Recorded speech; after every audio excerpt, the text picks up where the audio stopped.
वैसे ही इतने टेंशन, इतनी कश्मकश से गुजर रही, ऊपर से मुझसे बात नहीं कर रही है और मैं दोनों ही बातें सह नहीं सकता। और कल के बाद तो उसका यकीन और भी पक्का हो गया है कि उसके सपनों में आने वाली लड़की राजनंदिनी ही है। ये सारी बातें सुनकर ना मुझे एक ही चीज समझ में आ रही है। क्या? कि तेरे घर में राजनंदिनी की आत्मा भटक रही है। बस कर जाएंगे, तू फिर से वही शुरू मत कर।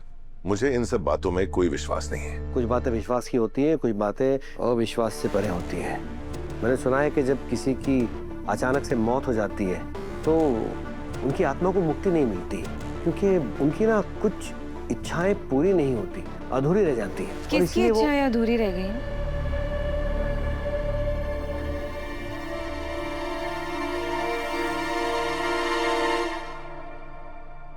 आई एम सॉरी, मैं इंट्रूड नहीं करना चाह रही थी, लेकिन किसी की इच्छाएं अधूरी के बारे में मैंने सुना। मेरी इच्छाओं की बातें हो रही थी।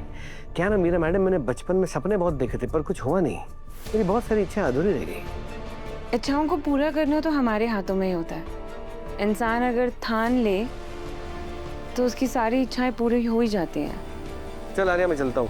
क्या ना कि अब मैंने भी ठान लिया है कि कम से कम 2-4 इच्छाओं को तो पूरा कर ही लेता हूँ।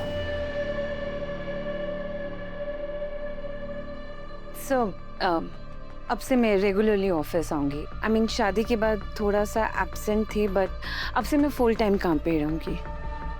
ओके।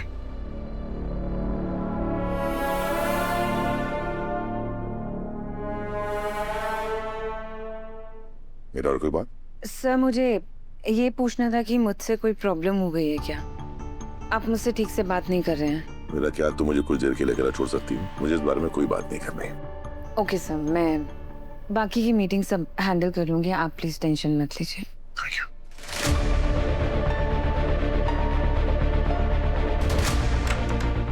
राजनंदिनी का ख्याल अनु को तकलीफ दे रहा है। अनु क्या कर रही होगी अभी? कल रात बहुत ज्यादा परेशान हो गई थी वो।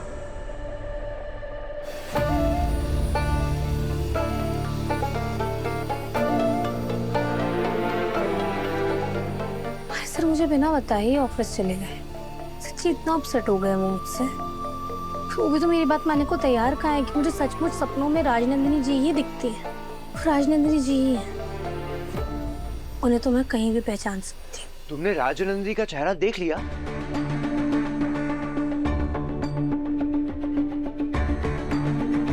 अनु, कौन है राजनंदिनी?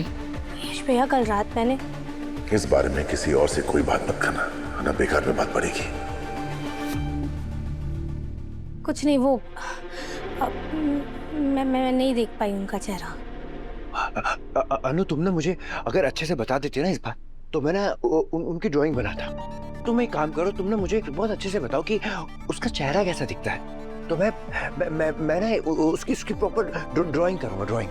उसके बाद तुम ना आर्य भाई को पूछना कि ये राजनंदिनी है या नहीं है। अच्छा आइडिया है ना? यश भैया को मेरे लिए कितनी चिंता हो रही है। अगर मैं इनसे इस बारे में बात करूं कि जो लड़की मेरे सपने में आती है वो राजनंदिनी है, तो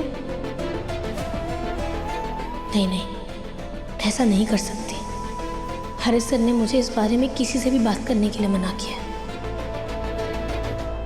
बताओ अनु, तुम्हारे सपने में जो आती है उसका चेहरा कैसा है? मैं बता दूं। नहीं यश भैया, मैं ऐसा नहीं कर सकती। मेरा मतलब, जो लड़की मुझे सपनों में दिखाई देती है, मुझे ना उसका चेहरा ठीक से याद नहीं है, तो मैं कोई बात नहीं। जब भी तुम्हें याद आए ना अनु, तो मुझे बताना, मैं बता दूंगा। इससे मैं आपको जूस देता हूँ। तुमने जूस बहुत अच्छा बनाती हो। Thank you. पूरा बना, फुल। हाँ, फुल। थैंक यू अनु।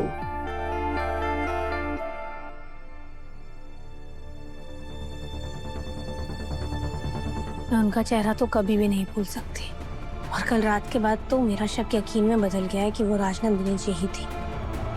मैं ये सब किसे बताऊं, और कौन यकीन करेगा मेरा?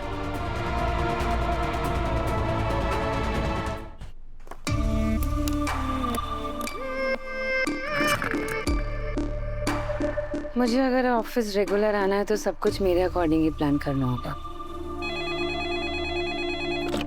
मैम, वो लोग मीटिंग मीटिंग के लिए हाफ एन आवर में पहुंच जाएंगे। मैं आर्य सर को भी इन्फॉर्म कर दूं? नहीं नहीं, मैं आज सारी मीटिंग खुद ही हैंडल कर लूंगी। Thank you. आज सर कुछ परेशान लग रहे थे।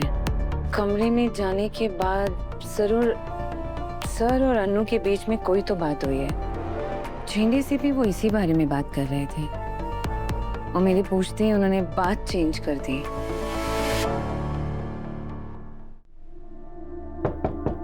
मैं कम इन मैम। कम इन।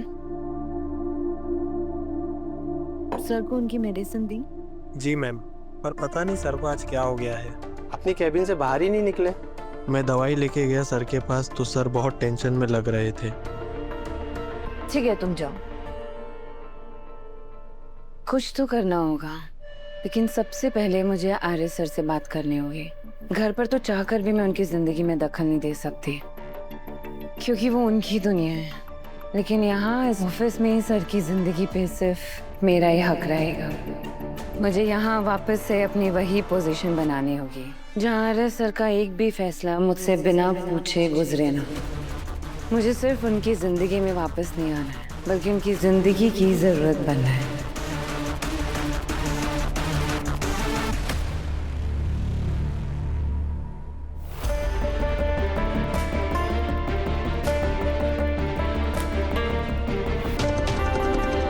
अनु, माँ? अब तक यहाँ बैठी हो? कुछ खाया कि नहीं? नहीं माँ, मुझे कुछ खाने का मन ही नहीं कर रहा है, भूख ही नहीं लग रही। आर्य खाना खा के नहीं गया, इसलिए तुम्हें भी खाने का मन नहीं है ना? इतना प्यार करते हो एक दूसरे को, तो फिर मनमुटाव क्यों है? कैसे बताऊँ आपको कि क्या हुआ है माँ? आर्य से बात करने का मन कर रहा है तो कॉल कर लो ना।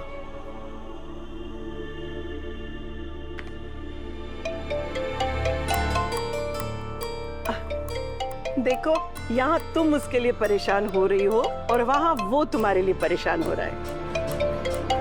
बात कर लो।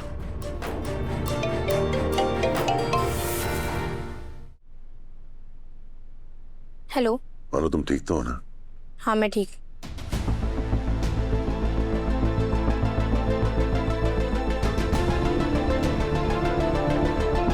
तुम अब भी मुझसे बात नहीं कर रही हो क्या?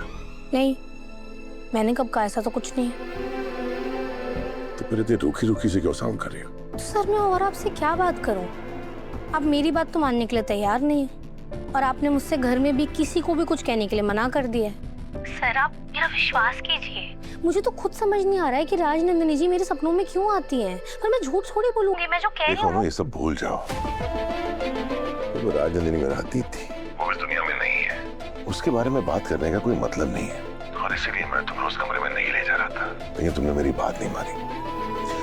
देखो, अब जो हुआ सो हो गया, अब सब जाने दो। सर ऐसे कैसे जाने दूं? कैसे भूल जाऊं? आपको मेरा विश्वास करना पड़ेगा ना। अगर मैं कह रही हूँ मुझे राजनंदिनी जी दिख रही है तो दिख रही है। मैं सच मैं फोन रख रहा हूँ। बाय।